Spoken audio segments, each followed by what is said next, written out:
Wisdom والی بات نہیں ہوتی کہ جس کو کوئی اپریشیٹ کرے. جی یہ بنیادی طور پہ ایک جنون ہے اور ارریشنل قسم کی تھنکنگ ہے. حاصل کچھ نہیں ہوتا. اس کی وجہ یہ ہے کہ پورے تاریخی تجربے میں پوری دنیا نے نیشنز نے جنگوں میں حصے لیے ہیں. کوئی بہت ہی خال ایسی نیشن ہوگی جس نے جنگ نہیں کی. تو سب کو پتہ ہے کہ جنگ سے صرف تباہی، موت اور بربادی ہے. اس سے کوئی مسئلہ کبھی حل ہوتا نہیں، بلکہ اس سے کئی مسئلے جنم لیتے ہیں. بالکل. آپ کے جتنے مسئلے ہوتے ہیں وہ اور زیادہ اس میں جو ہے وہ گہرائی آتی ہے. اس لیے یہ کوئی بھی جب جنگ کی بات کرتا ہے، اور ہمیشہ تاریخ میں جنگیں جو ہیں وہ یا ان لوگوں نے کی جو جن کو اب توسیع پسندانہ یعنی ایکسپینشن اپنی کنٹریز کی یا دوسروں پہ فتح کر کے ان پہ قبضہ کرنے کی ان کی خواہش ہوتی تھی، یا پھر یہ ہے کہ وہ اپنی کمزوریاں چھپانے کے لیے، جیسا کہ آپ نے کہا کہ کئی دفعہ حکومتیں جو ہیں وہ جنگ میں اس لیے بھی چلی جاتی ہیں کہ اس سے پھر ان کا جو ہے وہ ووٹ بینک بڑھا لیتے ہیں. دیکھیں جی کہ ہم نے جنگ لڑنی ہے اور اس کے خلاف زہر اگلنا، وہ بڑا مزیدار کلپ ہے. ایگزیکٹلی. تو یہ پاسبل ہے اور پاکستان کی تاریخ میں اس طرح ہوتا رہا ہے. پاکستان انڈیا کی تاریخ میں 1965 کی جو جنگ تھی اس کے بارے میں بھی کئی لوگوں کی یہ رائے ہے کہ اس کے پیچھے جو ہے وہ ایک اسی طرح کا فیکٹر بھی تھا کہ یہ جو ہے وہ مایوس ہو چکے تھے اس وقت ذوالفقار علی بھٹو اور اس طرح کے جو لوگ چلتے تھے. تو ان کا خیال یہ تھا کہ ہم اگر کشمیر لے لیتے ہیں تو ہماری جناب جو ہے وہ پاپولیرٹی جو بڑھ جائے گا. جی ہاں. تو اس طرح جو ہے یہ کوئی نیا، اور میں اسی بات پہ آؤں گا کہ کشمیر لینے کی کوشش انہوں نے کی کبھی نہیں. اگر تو یہ جیسے 65 کے اندر جیسے جنرل اختر حسین ملک کو یہ نہ روکتے تو کشمیر کے نزدیک کو پہنچ گئے تھے، اس کو روکا گیا. اس کا مطلب کہ یہ سازش تھی، اندر سے یہ ملے ہوئے تھے کہ ہم نے جنگ ایک حد تک ہی کرنی ہے اور تاکہ دونوں حکومتوں کی جو سی ہے وہ پاپولیرٹی برقرار رہے اور دونوں جو سے ہیں وہ آئندہ حکومتیں کرتے رہیں. دیکھیں سر، ہوتا یہ ہے کہ جو آپ کے جو ملیٹری ایکشن ہوتے ہیں نا، یہ ضروری نہیں کہ آپ کی پلاننگ کے مطابق ہی اس کا رزلٹ نکلے. یہ پاکستان کی تاریخ کا بڑا ٹریجک باب ہے اور اس پہ بہت زیادہ لے دے ہوئی ہے کہ ہر جنگ میں ایک سیکرٹ اور اسرار کا پردہ آپ جس کو جو ہے نا وہ کہتے ہیں. یعنی 1947-48 کی جنگ میں بھی کچھ لوگ جیسے ابھی آپ نے کہا ایگزیکٹلی یہی کہتے ہیں کہ جنرل اکبر جو تھا وہ سری نگر کے قریب پہنچ گیا تھا تو انہوں نے اس کو واپس بلایا. بعد میں اس نے جو 1950s میں بغاوت کی، فوجی بغاوت جس کو اب راولپنڈی سازش کیس کہتے ہیں، اس کی وجہ یہی تھی کہ اس کے دل میں یہ ناراضگی تھی کہ ان لوگوں نے اس وقت جو ہے میں نے کشمیر فتح کر لیا تھا تو انہوں نے مجھے واپس بلا لیا تھا. 65 کی جنگ میں لوگ یہ کہتے ہیں کہ آپریشن جبرالٹر اگست میں 20,000 آدمی انہوں نے داخل کیا ہوا تھا کشمیر میں. اور جب یہ صورتحال جو ہے وہ پیدا ہو گئی کہ انڈیا جو ہے وہ سیالکوٹ اور لاہور کی طرف بڑھنا شروع ہو گیا تو انہوں نے ان لوگوں کو کہا کہ بھائی ہم آپ کی کوئی مدد نہیں کر سکتے، آپ وہاں سے نکلو. تو انہوں نے کہا کہ ہم نکل ہی نہیں سکتے چونکہ ایگزٹ کے سارے راستے جو ہیں اس پہ انڈیا نے اپنی فوج جو ہے وہ تعینات کر دی. تو دوسرے الفاظ میں انہوں نے اپنا 20,000 آدمی جو ہے وہ ڈچ کر دیا تھا اس وقت 1965 کی وار میں جو ہے وہ کشمیر کے اندر. اس طرح 1971 کی وار میں ایگزیکٹ یہی سچویشن، آپ کے کتنے کہانی نویس ہیں جو رائٹرز ہیں وہ یہی بات کہتے ہیں کہ جو ہے انہوں نے کس طرح کا سلوک کیا وہاں پہ اپنی پاپولیشن کے ساتھ.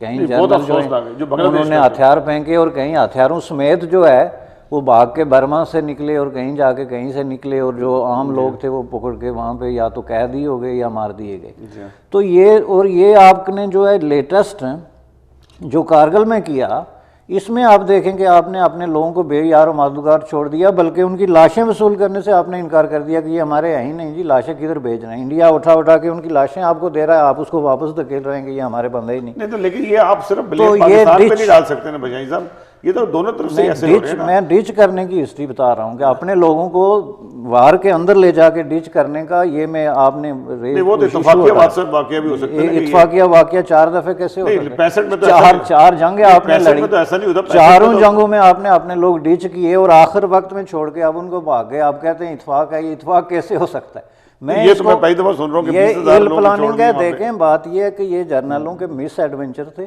مس کیلکولیشنز تھی اور بہت زیادہ جو ہے وہ جو ہوتی ہے نا آپ کی وشفل تھنکنگ کہ ہم یہ کر دیں گے. بھائی ایسے نہیں ہوتا. آپ کسی ملک پہ حملہ کرتے ہیں تو آگے بھی تو فوجی کھڑے ہیں، اب وہ بھی تو کچھ لڑیں گے. آپ یہی سوچیں کہ بس جی ہمارے فوجی گئے تو وہ ہتھیار اٹھا کے بھاگ جائیں گے، ایسا نہیں ہوتا. It's not possible. یہ ارریشنل تھنکنگ ہے. اسی لیے میں کہتا ہوں کہ یہ ایسے ایکٹ کرتے رہے اور پھر ڈیمیج کنٹرول کرنے کے لیے ان کے پاس کوئی راستہ نہیں. میں تو یہ سمجھتا ہوں کہ یہ دونوں ملکوں کی ملی بھگت سے جنگ ہوتی ہے, اور جنگ ان کو پتہ ہے کہ 10-15 دن سے زیادہ ہم نے کرنی نہیں ہے. اب دیکھیں 15 اور 17 دن سے زیادہ کا ٹائم نہیں رہا, اس کے پاس جنگ بندی ہو جاتی ہے. یہ بات آپ کی بالکل صحیح ہے, لیکن یہ جو 4 جنگیں میں نے ذکر کیا نا جی, یہ ملی بھگت سے نہیں ہوئی تھی, کیونکہ یہ سیریس جنگیں تھیں, اور اس میں جو ہے وہ باقاعدہ جو ہے وہ پروف موجود ہیں کہ اس میں ایسی بات. تو کون سی ملی بھگت سے جنگ ہوئی پھر؟ نہیں, ملکوں کے درمیان ایسی جنگیں ہوتی ہیں, لیکن پاکستان انڈیا کے درمیان اس طرح. مجھے یہ بتائیں, اگر اب یہ جنگ ہوتی ہے, نواز شریف صاحب کا سارا کاروبار جن سے, وہ بھی کشمیری ہیں ویسے, سارا کاروبار انہوں نے انڈیا میں کروا رہے ہیں, اپنا فنڈ پیسہ مان کر دیا, اور مودی صاحب کے وہ بہت اچھے قریبی دوست ہیں. تو جنگ کیوں ہوگی ان کے پاکستان کی؟ دونوں ایک دوسرے کو دھمکی دے رہے ہیں. مودی صاحب نے یہ بھی کہا کہ ہم پانی روک دیں گے, سندھ طاس کا جو معاہدہ ہے 1956 کا, وہ بھی ہم کینسل کریں. وہ تو شکر ہے کہ انڈیا میں عدلیہ ابھی بھی آزاد ہے, جس نے اس کو ریجیکٹ کر دیا. لیکن دیکھیں, اس میں آپ کو یہ کہتا ہوں کہ یہ نواز شریف صاحب پہ بہت ہی بےہودہ قسم کا الزام ہے کہ ان کی جو ہے وہ چونکہ انڈیا میں بزنس ہے, اس لیے وہ انڈیا کے خلاف جنگ نہیں کر سکتے. اٹ ڈزنٹ میک سینس, چونکہ وہ پرائم منسٹر آف پاکستان ہے. ٹھیک ہے, اب یہ جو کچھ, اور ان کے دل میں جنگ کرنے کی کوئی خواہش نہیں ہے, اور نہ ہی ان کی پالیسی جنگ ہے, ان کی پالیسی امن ہے. لیکن اس وقت وہ جو کچھ کر رہے ہیں یہ ان کے اختیار میں نہیں ہے. اس وقت جو کچھ بھی ہو رہا ہے اس کے پیچھے آپ کی جو جنگ باز قوتیں ہیں ان کا ایجنڈا چل رہا ہے. ان کی تقریریں جو نام لینا, کون سی قوتیں ہیں؟ جنگ اور باز قوتیں کون سی ہوتی ہیں؟ اس میں کتنے نام لوں اس میں اگر نام لینا شروع ہو جاؤں تو 10 پروگرام چاہیے آپ کو. اس میں آپ کی پوری اسٹیبلشمنٹ جو ہے, سول اور ملٹری اسٹیبلشمنٹ, یہ سارے حاکش قسم کی آپ کی جو وزارت خارجہ ہے. نواز شریف صاحب صرف پیسہ بنانے کے لیے وزیر اعظم بنے ہیں؟ It has nothing to do with پیسہ بنانا. I don't think so. میں یہ سمجھتا ہوں کہ ان کو دیوار سے لگا دیا گیا. یہ تقریر ان سے زبردستی کرائی گئی, ان کے پاس سارے اختیارات ہیں, وزیر اعظم. یہ تقریر ان سے زبردستی کرائی گئی ہے یونائٹڈ نیشن میں, چونکہ ان کی جو ہے وہ باڈی لینگویج جو ہے وہ اس کے ساتھ میل نہیں کھاتی تھی. جیسے ایک پتلا جو ہے نا, وہ کھڑا کر کے آپ اس کو کوئی پڑھانا شروع, پیچھے سے کمر سے ان کو پکڑا ہوا بھی تھا ایسے کر کے, جیسے اسٹوپڈ تقریر کی لگتا تو ایسا ہی ہے. لے چکے, وہ اس کی باڈی لینگویج اس کا ساتھ نہیں دے رہی تھی. تو اس لیے میں یہ کہتا ہوں کہ پاکستان کے اندر پہلے تو آپ نے یہ طے کرنا ہے کہ آپ لوگ ایک پیج پہ ہیں کہ نہیں. یعنی آپ کی اگر وزارت خارجہ کچھ اور نعرہ لگا رہی ہے, وزارت دفاع کا کوئی ایجنڈا ہے, ان کا الگ ہے, تو یہ کیسے ہوگا؟ اور اس میں اب ظاہر ہے کہ نواز شریف صاحب کو بلیم نہیں. بھجانی صاحب ایک وقفے پہ جاتے ہیں, اور وقفے کے بعد واپس آئیں گے تو ملیحہ لودھی نے جو آج خطاب کیا ہے اس کے اوپر گفتگو کریں گے.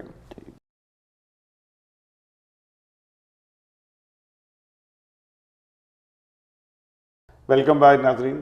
بھجانی صاحب, آج ملیحہ لودھی کا بہت زبردست کتاب تھا, جو اس میں انڈین اسپوک پرسن کا جواب دیا, اور میں سمجھتا ہوں کہ کافی لوگوں کو اس سے تسلی ہوئی کہ کوئی تو ہے, کوئی بولنے والا ہمارے. دیکھیں جی, بالکل ایگزیکٹلی یہی بات جو ہے وہ میں نے ایک جو انڈین سینئر جرنلسٹ ہے اس کے منہ سے سنی ہے کہ یہ جو سوراج صاحبہ ہیں ان کا بہت زبردست خطاب تھا. اور مزے کی بات یہ ہے کہ انہوں نے ہندی میں خطاب کیا تھا, ہماری نے جو ہے وہ انگلش میں کیا. انہوں نے, وہ کہتے ہیں کہ ہندی میں خطاب اس لیے کیا کہ ان کا جو مخاطب تھا وہ انڈین عوام تھے, کہ جن کو وہ یہ پیغام دینا چاہتے تھے کہ ہم کو بہت ہی سخت قسم کے لوگ ہیں, اور ہم جو ہے وہ پاکستان سے بڑے آئرن ہینڈ کے ساتھ جو ہے وہ ڈیل کریں گے. ٹھیک ہے, اس کو کہتے ہیں جب آپ اپنے لوکل آڈینس کی کنزمپشن کے لیے, ووٹ بینک کے لیے, یا ملک کے اندر آپ کی جو ایکسٹریمسٹ قسم کی جنگ باز قوتیں ہیں ان کو خوش کرنے کے لیے یہ بیان دیتے ہیں جو انہوں نے دیا اس سائڈ سے. اسی کو بالکل ٹیٹ فار ٹیٹ جو ہے وہ پاکستان کی طرف سے. آپ کہتے ہیں بہت زبردست بیان تھا, میں 40 سال سے یہ بیان سن رہا ہوں مسلسل, اس میں ایک لفظ مجھے بتائیں جو نیا تھا. انگریزی ادب میں کروڑوں لفظوں کو ایک لفظ سے دوسرے سے ریپلیس کیا جا سکتا ہے, بہت بڑی وسیع و عریض لینگویج ہے. ان سے اتنا نہیں ہو سکتا, بات یہ ہے کہ وزیر اعظم سے اتنا نہیں ہو سکتا کہ بھائی اس لفظ کو ذرا دوسرے سے انڈیا کی دوستی کی خاطر وزیر اعظم نے پاکستان کے ان واقعات پہ ذکر نہیں کیا جو انڈیا ظلم کر رہا ہے, وہ آج ملیحہ لودھی نے کی ہے. یہ بھی تو بات ہے نا دیکھنے والی. یہ آپ نے بہت پوائنٹ کی بات کی. وزیر اعظم نے اس لیے نہیں کیا کہ دیکھیں یہ واقعات جو ہیں, نہیں دوستی نہیں, میں آپ کو بتاتا ہوں. آپ جب جا کے یونائٹڈ نیشن میں بلوچستان کی بات کریں گے آپ پاکستانی, تو اس کا مطلب یہ ہے کہ آپ خود اپنے ایک اندرونی مسئلے کو انٹرنیشنلائز کر رہے ہیں. That's why he نہیں didn't تو do پہلے تو سشما سوراج نے کہا کہ اس کا تو حق بنتا ہے نا، اس کا تو ایجنڈا ہی یہ ہے نا. ٹیررزم تو پھیلا انڈیا رہا ہے بلوچستان کے اندر. دیکھیں انڈیا ان کا آدمی پکڑا جا رہا ہے. انڈیا نے مودی صاحب نے ڈکلیئر کر دیا ہے کہ we support the people of Balochistan and their right of self determination. ہم اس کو اٹھائیں گے، دنیا کے ہر فورم پہ اٹھائیں گے. ٹھیک ہے، انہوں نے کوئی یہ خفیہ نہیں کیا، اس لیے انہوں نے آ کے یونائٹڈ نیشن میں اس پہ بات کی. آپ بھی جب بلوچستان پہ یونائٹڈ نیشن میں بات کریں گے تو اس کا مطلب مسئلہ انٹرنیشنلائز ہو گیا نا. تو یہ نواز شریف کی جو ہے سمارٹ قسم کی موو تھی، یہ میں آپ کو بتا دوں. بعد میں وہی قوتیں جو ہیں انہوں نے ملیہ لودھی کو بھیجا کہ یہ غلط ہو گیا، اب جا کے تم ٹھیک کرو، کیونکہ یہاں سے بات ہونی چاہیے تھی، بات نہیں ہوئی. وہ آپ کا جو یادیو جو پکڑا ہوا ہے بیچارہ، کون غریب آدمی کہیں سے نہیں وہ انڈین نیوی کے اندر کام کرتا ہے، بجانے سے یہ تو جاتی ہے. یہ تو آپ ایسے کہہ رہے ہیں جیسے آپ ایجنٹ ہے وہ، جو پورا ٹیررزم کا اس نے جال پہ لایا ہوا تھا وہاں پہ.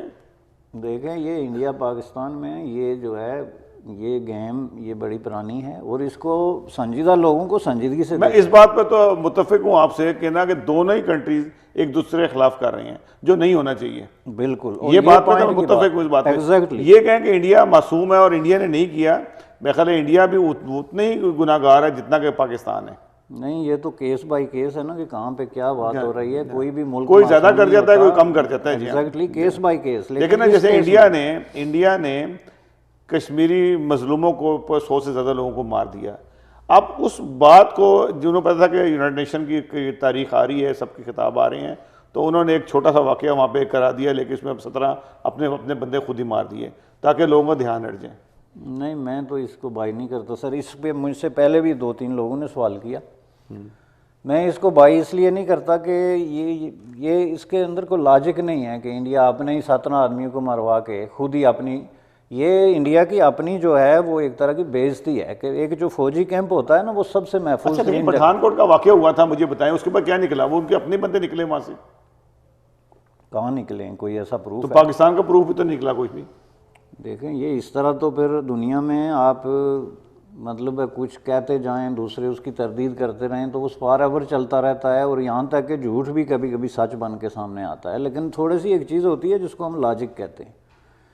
کچھ لوگ یہ بھی کہتے ہیں کہ یہ انڈیا جو کچھ کر رہا ہے یہ جان بوجھ کے کشمیری کو مار رہا ہے، جس کی کوئی توق نہیں بنتی. کوئی سیانہ آدمی جو میٹرک بھی جس نے کیا ہوا ہے اس کو پتہ ہے کہ یہ انڈیا کے انٹرسٹ میں نہیں ہے کہ کشمیریوں پہ گولیاں چلائے. تو پھر کون مارتا ہے وہ؟ یہی تو کوسچن ہے نا کہ سوال یہ پیدا ہوتا ہے کہ جس کے ہاتھ میں بندوق ہے کیا وہ انڈین ڈیموکریسی کے اثر میں ہے یا اس کے دماغ سے سوچتا ہے، یا وہ اپنا جو ہے وہ اسپونٹینیس قسم کا ڈیسیجن کرتا ہے. ورنہ دنیا کی کوئی ڈیموکریسی اپنے ماتھے پہ اس طرح کالک نہیں مل سکتی. اپنے لوگوں کو کانسٹیٹیوشنلی کشمیر تو اس کے ساتھ ہے نا جی، کشمیری اس کو مانے یا نہ مانے. تو اپنے ہی سٹیزن کو آپ اس طریقے سے نہیں مار سکتے. پریشانی صاحب دیکھیں 500,000 سے زیادہ فوج اس نے 60 سال 70 سال سے وہاں رکھی ہوئی ہے.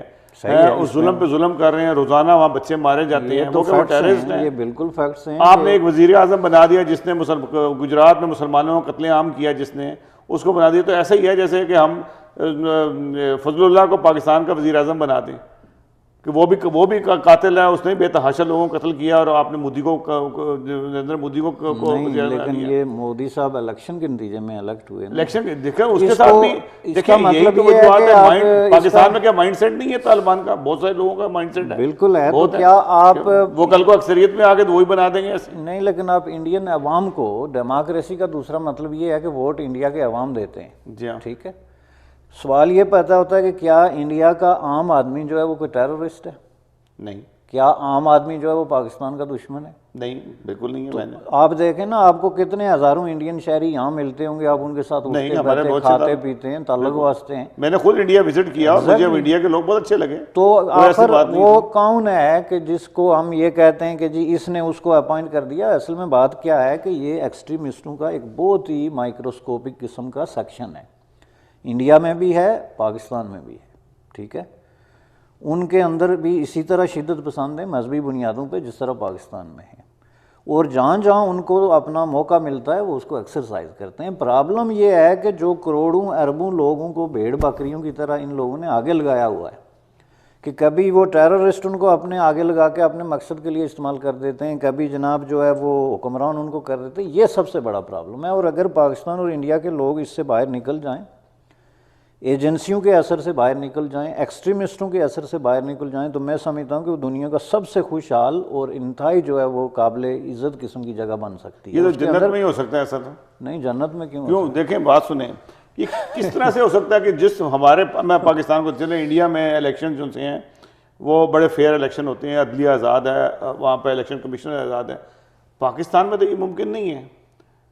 جو بھی ہمارے حکمران بنتے ہیں 2 نمبر طریقے سے, تو وہ حکمران بنتے ہیں, تو وہ کیسے ہوں گے کہ پھر ایجنسیز نہیں کنٹرول کر رہے ہیں. جب وہ فوج دیکھتی ہے یا ایجنسی دیکھتی ہیں کہ یہ 2 نمبر بھی کر رہے ہیں, پیسہ بنا رہے ہیں, اور عوام نے ان کو ووٹ دے دیا, اور عوام کی ایک آدمی جو سا ہے دنیا کرپشن میں دوسرے نمبر پہ آتا ہے, پھر وہ الیکشن جیت جاتا ہے, پبلک دے دیتی ہے اس کو, ووٹ دے دیتی ہے, تو یہ بھی تو ظلم ہے کہ نہیں ہے؟ نہیں, لیکن اس کا متبادل کیا ہے؟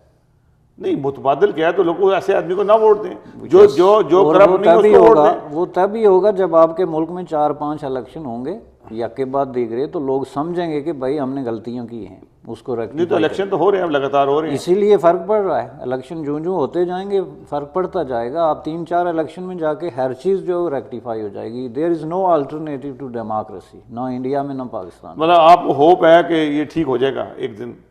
کسی بھی ملک کے اندر اگر ڈیموکریسی میں کنٹینیوٹی, میں آپ کو بتاؤں کہ جس دن 2 نمبر حکومتیں اس ملک سے ختم ہو جائیں گی, انڈیا پاکستان کے تعلقات بھی بہتر ہو جائیں گے. راجانی صاحب آپ کا بہت بہت شکریہ پروگرام میں آنے کا, بڑا اچھا دلچسپ آپ سے گفتگو ہوئی. Thank you. انشاءاللہ پھر کسی وقت کسی پروگرام میں آپ سے بات ہوگی.